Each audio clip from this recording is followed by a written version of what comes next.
اعوذ باللہ من الشیطان الرجیم بسم اللہ الرحمن الرحیم۔ تمام دیکھنے اور سننے والے ناظرین کو میری طرف سے السلام علیکم۔ کھانے کے بعد ناریل کا ایک چھوٹا ٹکڑا لگاتار 3 ہفتے تک کھانے سے بڑا ہوا پیٹ اندر چلا جاتا ہے۔ اگر خون گاڑھا ہو گیا ہے تو زیادہ سے زیادہ پیاز کھائیں، خون پتلا ہو جائے گا۔ کالے بھنے ہوئے چنے کھانے سے قبض سے آرام ملتا ہے۔ اگر چھوٹے قد کی وجہ سے پریشان ہیں تو رات کو دودھ میں کھجور ڈال کر پیا کریں، قد بڑھنا شروع ہو جائے گا۔ گرم پانی میں شہد ملا کر پینا گلے کو سکون دیتا ہے۔ دمہ کے مریض زیادہ سے زیادہ اجوائن کھایا کریں، بہت مفید ہے۔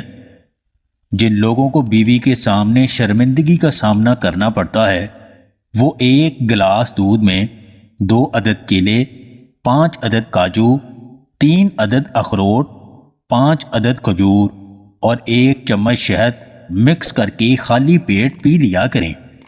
جس عورت کا جسم موٹا اور قد لمبا ہو وہ عورت صبر والی ہوتی ہے۔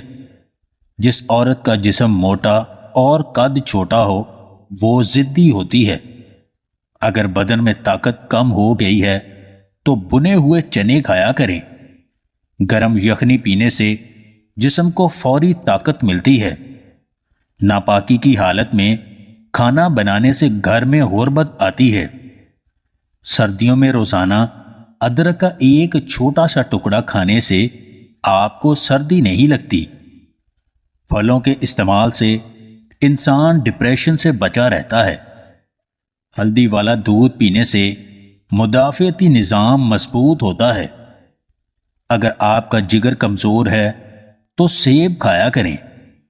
اگر چہرہ بے رونق اور روکھا سا ہے تو انار کھایا کریں۔ اگر ناخن کمزور ہیں تو انڈے کھایا کریں۔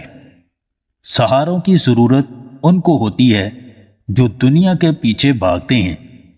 جو اللہ پاک کے سامنے رجوع کرتے انہیں سہاروں کی ضرورت نہیں پڑتی۔ اگر آپ کو ہماری یہ ویڈیو پسند آئے تو اسے لائک اور شیئر ضرور کیجیے گا، اور مزید ویڈیوز حاصل کرنے کے لیے دیسی ٹپس پوائنٹ چینل کو سبسکرائب کر لیں۔